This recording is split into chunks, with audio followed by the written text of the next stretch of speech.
सभी का स्वागत करते हैं द ड्रीम वर्ल्ड अकेडमी की इस नई क्लास में।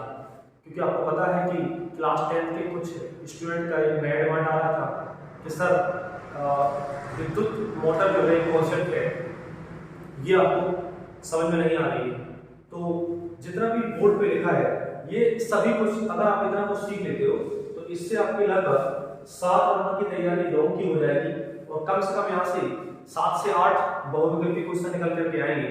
कुल मिला के 8 से 10 नंबर का मैटर यहीं पर है इस बोर्ड पर।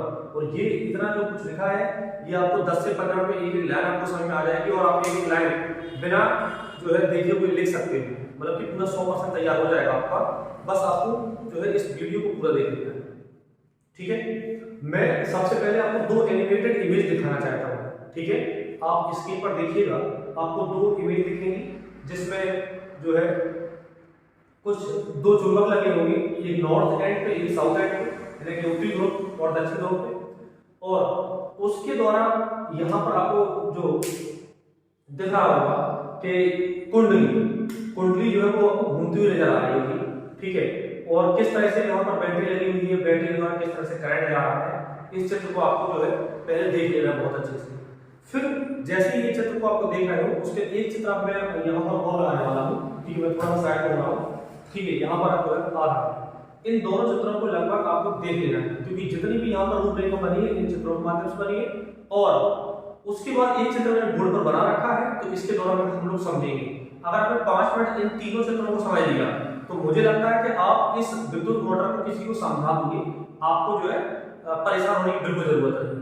तो चलिए आप अपने चित्र देख लीजिए, ये चित्र स्क्रीन पे चलते रहेंगे जहां जहां जरूरत होगी वहां पर, ठीक है। बाकी हम लोग अब आते हैं इस वाले चित्र पे क्योंकि पूरा जो खेल है वो हमारा इस चित्र का है, ठीक है। तो सबसे पहले हम लोग देख लेते हैं यहाँ पर जो है लिखा हुआ है एन, तो एन को क्या हो जाएगा आपका नॉर्थ में होगा उत्तर। तो एक चुंबक लगा हुआ है नॉर्थ की ओर और एक लगा है साउथ की ओर यानी कि दक्षिण की ओर, ठीक है। अब आप ये इस तरह का जो है बना हुआ है रेक्टेंगुलर वर्गाकार शेप में बना हुआ है, ये क्या है, ये हमारा कुंडली, ठीक है। और इसको जो है एक एक्सल की सहायता से यहाँ पर जोड़ा गया है। यहाँ पर P, Q, X और Y ये नाम दिए गए हैं। जो P और Q है ये आपके विभक्त बलाएं हैं। अब विभक्त बलाएं क्या होगा थोड़ी देर में समझने वाले हैं बस, ठीक है। और X और Y क्या है, ये आपकी वृत्त है। सबके नाम जान लेते हैं क्योंकि एक बात समझ लीजिए, जब भी हम लोग कोई स्टोरी जो है देखते हैं तो सबसे पहले क्या होता है कि सब पहले बता दो राजा कौन था, रानी कौन थी, उस राजा के लड़के कितने थे, राजा ने मारा किसको था, ये बता करके फिर स्टोरी को शुरू करो। तो ये वही बात है कि ये कहानी के ये किरदार है, कैरेक्टर है, इनको हम लोग पहले बहुत अच्छे से जान लेते हैं, फिर कहानी में हमको बड़ा इंटरेस्ट है, ठीक है। तो उसके यहाँ पर क्या हुआ, बैटरी लगी हुई है और यहाँ पर क्या हुआ, कुंडली लगी हुई है। बैटरी की जो धारा है वो आपकी जो है यहाँ से बह के एक भी अपने को सिंबल लगा हुआ है, ये सिंबल लगा हुआ है, यहाँ से होते हुए यहाँ से जाके यहाँ जाएगी। मतलब कि जो आपका ब्रश एक्स है उसके जो है जाएगी और वहां से बाई से जो है वो बाहर निकल जाएगी, ठीक है। तो ये छोटा सा चित्र है और यही चित्र आपको सेम एग्जाम में बना देना है, पूरे पे नंबर मिल जाएंगे। बहुत आसान है बनाना, कुछ भी नहीं है। 2 सिंबल से चुंबक बना दो और एक आपको वर्गाकार यहाँ पर कुंडली बना दो, इस कुंडली को एक्सल से जोड़ दो और बैटरी के सहायता से जोड़ दो, ठीक है। चलो शुरू करते हैं। सबसे पहला जो है यहाँ पर ये है कि विद्युत मोटर जो है वो क्या है। तो आप सिंपल सी बात ये कह सकते हो, आपने घरों में मोटर को देखी होगी, पंखे का यूज करते होंगे, मोटरसाइकिल यूज करते होंगे, व्हीकल यूज करते होंगे। तो वहां पे क्या होता है, जो विद्युत मोटर होती है वो किससे चलती है, विद्युत से चलती है, ठीक है। पहली बात। दूसरी बात यहाँ ये है कि इस विद्युत को चलने की जरूरत क्या होती है, तो आप हमें जरूरत होगी भाई विद्युत की। तो ऊर्जा कौन सी होगी, विद्युत ऊर्जा होगी।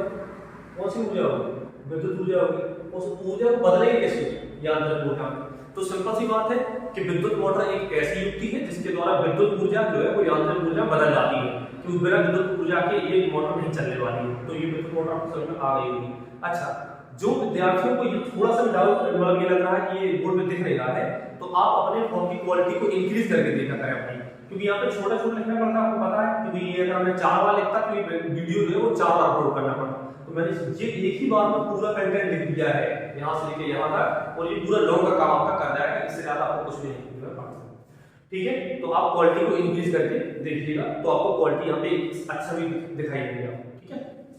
चलो सबसे पहला दूसरा क्वेश्चन ये है कि सिद्धांत क्या है। तो यह विद्युत धारा है, क्योंकि चैप्टर का नाम विद्युत धारा के चुंबकीय प्रभाव, ठीक है। विद्युत धारा के चुंबकीय प्रभाव के आधार है, उसी पर आधार काम करेगा।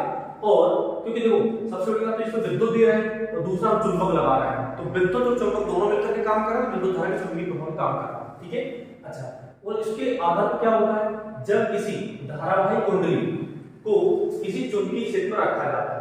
अब देखो जब किसी धारावाही कुंडली है, ये धारा यहां से बह रही है, तो क्या होगा, जब धारावाही कुंडली है, कुंडली को किस में रख रहा है, चुंबकीय क्षेत्र में रख रहा है, तो ये जो है ये चुंबकीय क्षेत्र प्रकट करेंगे नहीं करेंगे, यहां से चुंबकीय क्षेत्र निकलेंगे। ठीक है, तो उस पर एक बल युग्म कार्य करने जाता है। ठीक है, इस बल की दिशा लेमेन के बाएं हाथ के जो है नियम के द्वारा ज्ञात की जाती है। अब सिंपल सी बात यहां पर देखिए, इन्होंने क्या कहा कि एक कुंडली ले लो और उसको किसमें रख दो, ये धारा प्रवाह वाली कुंडली ले लो और उसको रख दो चुंबकीय क्षेत्र में। धारा प्रवाह देखो ये कर रहा है ये, ठीक है, तो इसको चुंबक के क्षेत्र में रख दिया। ठीक है, तो इस पे क्या होता है, बल युग्म कार्य करना है। तो बल युग्म हमने क्यों बोला, क्योंकि आपको पता होगा कि यहाँ पर इनका जो टुकड़े कर दिए गए हैं। ठीक है, जो P है ना, ये अलग से विभक्त वाला है, Q है एक अलग से विभक्त वाला है, तो एक टुकड़ा ये हो गया, एक टुकड़ा ये हो गया। मान लो अगर जो ये कुंडली है जो है इस तरह से घूम रही है, एंटी क्लॉकवाइज घूम रही है, बाएं घूम रही है, तो क्या होगा, एक बार ये होगा जो इस B, A और B वाले प्लेट को नीचे की ओर धक्का देगा, और एक ये जो है इसको ऊपर की ओर धक्का देगा। एक बार नीचे की ओर लगा है और दूसरा जो है ऊपर की ओर लगा है। ठीक है, चलिए अब क्या है, चलो कि बाएं हाथ से इस नियम को जो है देखा जाता है, तो आप बाएं हाथ इस तरह से ले लीजिए और इस तरह से जो आप फैला लीजिए। देखो ये फैला दिया मैंने, जैसे फैला के बताया गया, तो इसको इस तरह जब हम देखेंगे तो ये क्या हो जाएगा, F हो जाएगा, ये हो जाएगा, B हो जाएगा, ये हो जाएगा, I हो जाएगा। तो ये सब चीजें आप पढ़ करके जरूर आए होंगे, क्योंकि इस चैप्टर को आप बिल्कुल पढ़ रहे हो, तो आपने पढ़ा होगा F बराबर I B sin थीटा। ठीक है, मैं सूत्र यहां पे लिख दे रहा हूं, F बराबर I B sin थीटा। अब इसको भी प्रयोग करने वाले हैं बदल। ठीक है, तो इसमें क्या होगा कि इस तरह से जो है बाएं हाथ से आप निकाल सकते हो कौन सी दिशा क्या है। ठीक है, अब निकाल के मैं बताऊंगा थोड़ी। चलो, तो यहाँ पे सबसे आप दो चीजें पढ़ ली, आगे हम संरचना पे। तो संरचना में सबसे पहला क्या है, सबसे पहला है कि क्षेत्र चुंबक। तो क्षेत्र चुंबक आपने लगाई थी। अच्छा, दूसरी बात यहाँ पे क्षेत्र चुंबक कैसी होनी चाहिए, तो ये होनी शक्तिशाली चुंबक होनी चाहिए। और ध्रुव स्थिति कौन से होते हैं, दो ध्रुव होते हैं, एक ध्रुव नॉर्थ होता है और एक होता है साउथ, एक उत्तर और दक्षिण होता है। तो क्षेत्र चुंबक आपने लगा ली है, वो शक्तिशाली चुंबक होगी, यही चीज आपने लिख दी। दूसरा है आर्मेचर। तो आर्मेचर को जो है अपनी भाषा में लोग कहेंगे, किताब की भाषा आर्मेचर, अपनी भाषा क्या, आयताकार कुंडली। देखो ये आयत बना है और इसका नाम क्या है, कुंडली। आयताकार कुंडली हो गई। बनती कैसे, तो बनती है नरम लोहे के क्योर से बनी होती है और इस पर क्या होते हैं, तांबे के फेरे होते हैं। ठीक है, नरम लोहे के क्योर से बनी होती है।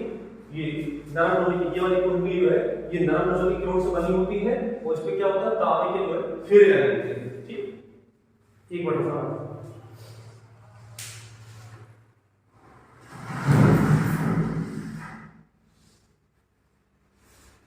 ठीक है, तो ये हमें आर्मेचर देखेंगे। आर्मेचर बनता कैसे है, लोहे, हमने नरम लोहा लिया, उस पर तांबे के बहुत सारे फेरे लगा दिए। ठीक है, ये यहाँ पर ऐसे गोल गोल ऐसे ऐसे, ठीक है, ये पूरे में लग गए तो इस तरह बन जाएगा। विभक्त वलय क्या होता है, सबसे बड़ी बात तो ये समझ लो, वलय में होता है छल्ला, विभक्त में होता है कटा हुआ। तो ऐसा छल्ला दो भागों में काटा हुआ होगा, आपको दिख रहा होगा। ये जो छल्ला है ये यहाँ से आया, यहाँ से यहाँ आया, तो क्या ये दो भागों में कटा हुआ होगा और ये पार्ट जो अलग होंगे। अब ये चीज आपको चित्र में दिख रही होगी कि विभक्त वलय है। अच्छा, ये विभक्त वलय की दिशा भी घूमती है, या याद रखें जो ब्रश एक्स और वाई है ये अपनी जगह बिल्कुल फिक्स रहते हैं। जैसे मान लो मैं कह दूं कि ये देखो फिक्स है ऐसे, और ये चीज जो है घूम करके यहाँ आ जाए, यहाँ से यहाँ आ जाए, यहाँ से यहाँ आ जाए। ये एक्स और वाई है और ये विभक्त वलय है, ये यहाँ से यहाँ आ जाए। तो वैसे यहाँ पर ये फिक्स है। आप जो है जो चित्र है, एनिमेशन वाला चित्र है, वहां पर देख सकते हो किस तरह से विभक्त वलय घूमता है। ठीक है, तो कैसा होता है, ये अर्धवृत्ताकार का वलय होता है, छल्ला होता है। आर्मेचर किस तरह से जुड़े होते हैं, तो आर्मेचर जो आपकी कुंडली है ना, ये इसके देखो सिरे यहाँ से जो है जुड़े हुए हैं। ठीक है, तो विभक्त वलय का काम खत्म होता है। ठीक है, आगे देखते हैं ब्रश। तो जो ब्रश होता है ये किससे बना होता है, कार्बन से बना होता है। इसमें कितनी होती है, दो पत्तियां होती हैं जो विभक्त वलय से जुड़ी होती है। विभक्त वलय जुड़ रहा है किससे, विभक्त वलय जुड़ रहा है किससे, आर्मेचर से, और विभक्त वलय आर्मेचर जुड़ रहा है, जबकि ब्रश किससे जुड़ रहा है, विभक्त वलय से जुड़ रहा है। बल्कि देखो ये वाला क्या है, ब्रश है, ये इससे जुड़ा है, ये इससे जुड़ा। ठीक है, ठीक है, और यहाँ पर एक चीज है, विद्युत धारा एक ब्रश से प्रवेश करके दूसरे ब्रश की ओर निकलती है। मतलब कि विद्युत धारा जो है यहाँ से निकली तो ब्रश एक से गई और यहाँ से घूमते हुए आई, वापस यहाँ आया, होते हुए यहाँ बाई से वापस आ गई। मतलब एक से प्रवेश करेगी, बाई से बाहर। ठीक है, तो उम्मीद है कि आपको यहाँ तक समझ में आ गया होगा इसकी संरचना कैसे है। अब सिंपल सी बात है, कार्यविधि समझ लेते हैं, बहुत आसान है, कोई ज्यादा कठिन नहीं है। मानक कुंडली एबीसीडी क्षैतिज दिशा में, क्षैतिज स्थिति में जो है, तो ये कुंडली जो है, ये आपने कुंडली कैसा मान लिया, क्षैतिज दिशा में मान लिया। कैसा, ऐसा क्षैतिज मतलब है ऐसा, ये क्या होगा, ऐसा मान लो, और ऊर्ध्वाधर होगा ऐसे होगा, स्टैंड हो जाएगा। तो क्षैतिज दिशा में ऐसे कुंडली लगी हुई है। ठीक है, इसको मान लिया, और नाम से क्या है, एबीसीडी। ठीक, मान लिया। जब कुंजी को दबाया जाता है तब धार ब्रश एक से प्रवेश करके बाई से वापस आ जाती है, इसको हम लिखते हैं। फ्लेमिंग के बाएं हाथ के नियम के अनुसार भुजा बीसी तथा एडी पर कोई बल कार्य नहीं कर रहा। बस यही समझने वाली चीज है, बात कुछ नहीं। भुजा बीसी और एडी पर कोई बल कार्य नहीं कर रहा, क्यों? भुजा बीसी यानी ये और भुजा एडी यानी कि ये वाली भुजा, इस पर कोई बल कार्य नहीं कर रहा, क्यों? बस यही अगर पूछ लिया जाए तो आधे बच्चे जो संदर्भ में आ जाएंगे, लेकिन आपको नहीं आ रहा है क्योंकि आपको पढ़ लिया है ना, ड्रीम एकेडमी ऑनलाइन चैनल से पढ़ रहे हो, तो आपको बहुत आसान होगा। क्यों? क्यों आप कहोगे सर सूत्र होगा आईबीएल sin थीटा। सूत्र क्या होता है? IBL sin theta. आप कहोगे जो चुंबकीय बल रेखाएं हैं वो आपकी ऐसे प्रवेश कर रही है, तो दिशा भी आपकी क्षैतिज है, ये तो ये कैसे होगा? समांतर होगा। समांतर होगा तो कोण कैसा होगा? 0 डिग्री बना, और जब 0 डिग्री बना तो sin थीटा की sin 0 की वैल्यू क्या हो जाएगी? sin 0 डिग्री बनेगा, इसकी वैल्यू लगेगी 0। 0 हो जाए तो बल का मान कैसा हो जाएगा? 0 हो जाएगा। बस कितना आसान था, कितना आसान था। क्या कहा मैंने ये कहा कि जब ये क्षैतिज दिशा में है तो जो आपकी यहाँ पे चुंबकीय बल रेखाएं कर रही है उसके द्वारा और इसकी जो दिशा है, दोनों के बीच में कोण कितना बनेगा? 0 डिग्री बनेगा। और इस सूत्र में, बल के सूत्र में F बराबर IBL sin थीटा में थीटा बराबर 0 रखोगे तो ये बल हो जाएगा आपका 0, इसलिए यहाँ पर कोई बल नहीं कार्य कर रहा। कितना आसान, ठीक है। चलो आगे बढ़ते हैं। क्योंकि ये दोनों भुजाएं चुंबकीय क्षेत्र के समांतर है, वही जो चीज मैंने जो है बताई वो यहाँ पर लिखी हुई है। भुजा AB पर नीचे की ओर तथा भुजा CD पर ऊपर की ओर बल कार्य कर रहा है। देखो सिंपल सी बात समझो, भुजा जो AB है इसको नीचे की ओर बल क्यों कर रहा है? आप क्योंकि आप कहोगे ऐसे जो क्योंकि फ्लेमिंग के बाएं हाथ के नियम के अनुसार चल रहा है ना, तो ये हो जाएगा F, B हो जाएगा, ये B ये I। तो जब यहाँ पर I आप ऐसे रखोगे तो अब ऐसे रखोगे तो बल की दिशा जो अपने आप ये अंगूठा क्या होगा? नीचे बता देगा। ये अंगूठा इससे जब दिशा मानो, क्योंकि वो इसको हम उठा सकते नहीं, यहाँ से निकाल लें, एक चित्र को हम बाहर निकाल लें, तो अगर जरूरत पड़ेगी तो अगर आप कहोगे तो मैं इसका कुछ ना कुछ बना करके आपको जो है दिखा दूंगा। ठीक है, बस सिंपल सी बात है। धारा में इसको धारा की जो दिशा है उसको लगाइए तो अपने बल की दिशा बता देगा कि कौन सी जब बल का नीचे आ रहा है। ठीक, तो भुजा सीडी पर जो है जो बल ऊपर की ओर कार्य कर रहा है, यह बल कुंडली को वामावर्त दिशा में घुमाता है। बिल्कुल सही बात है, क्योंकि आप बताओगे जब ये बल नीचे की ओर कार्य करेगा ये तो कुंडली ऐसे से घूमेगी, इसको हम लोग कहेंगे वामावर्त, यानी कि इंग्लिश में कहेंगे एंटी क्लॉकवाइज। और ये अगर नीचे जाती है इसको ऐसे घूमता, ये घूमता क्या होगा? क्लॉकवाइज। ठीक, जब कुंडली आधे चक्कर को पूरा कर लेती है तब विभक्त बल अपने स्थान बदल लेते हैं। बिल्कुल सही बात है। आधा का मतलब है कि ये क्या नाम P जो है यहाँ पहुंच जाए, Q यहाँ पहुंच जाए, तो ये आधा चक्कर हो गया, मतलब कि यूं घूम जाए ऐसे ये। ठीक, तब कुंडली आधे चक्कर पूरा कर लेती है और विभक्त बल अपना स्थान बदल लेते हैं। अब भुजा CD नीचे की ओर तथा AB जो है ऊपर की ओर कार्य करेगा, बल्कि जो बल अभी नीचे और ऊपर क्यों लग रहा है, जब सीडी आ जाएगा तो सीडी को यूएल सीधी बात है, यहाँ पे जो व्यक्ति आएगा उसको नीचे धकेला जाएगा, ये यहाँ आया इसको नीचे धक्का दे दिया, ये ऊपर उठा, जब ये व्यक्ति नीचे है इसको नीचे, बस सिंपल सी बात है। ठीक है, तो इस तरह से कुंडली सदैव जो है वो वामावर्त घूमती रहती है और इस तरह से जो है ये आपका विद्युत मोटर का सिद्धांत काम करता है। तो सिंपल सी बात है। अब 10-15 मिनट का वीडियो में ये बन गया होगा तो आपको ये चीजें समझ में आई या नहीं आई। अब अगर कोई समस्या रह गई हो विद्युत मोटर से रिलेटेड तो आप जरूर बताना, नहीं तो फिर अगले जो होगा उसमें हम लोग विद्युत जनरेटर के बारे में बात कर लेंगे। बिल्कुल सिंपल सा 10-15 मिनट वीडियो आएगा, विद्युत जनरेटर में क्लियर करा दूंगा।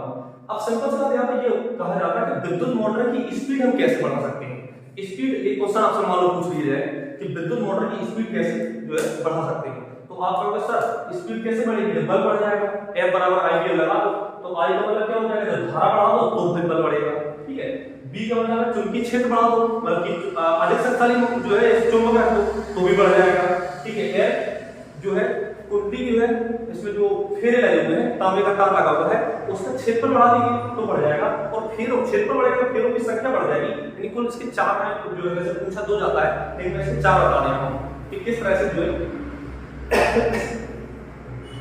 विद्युत मोटर की जो है शक्ति बढ़ सकती है। अच्छा, इसका उपयोग कहाँ पर है? तो घरों में पंखा चलाते हो, इलेक्ट्रिक व्हीकल भी आ गए हैं आजकल, चक्की वगैरह चलाते रहते हो, तो इस तरह से। तो अब आप कमेंट करके बताइएगा कि ये वीडियो जो है कैसा लगा आपको, और अगला वीडियो आपको कौन सा जो टॉपिक है वो समस्या कर रहा है। तो लाइव में चली गई। तो थैंक यू, मिलते हैं वीडियो।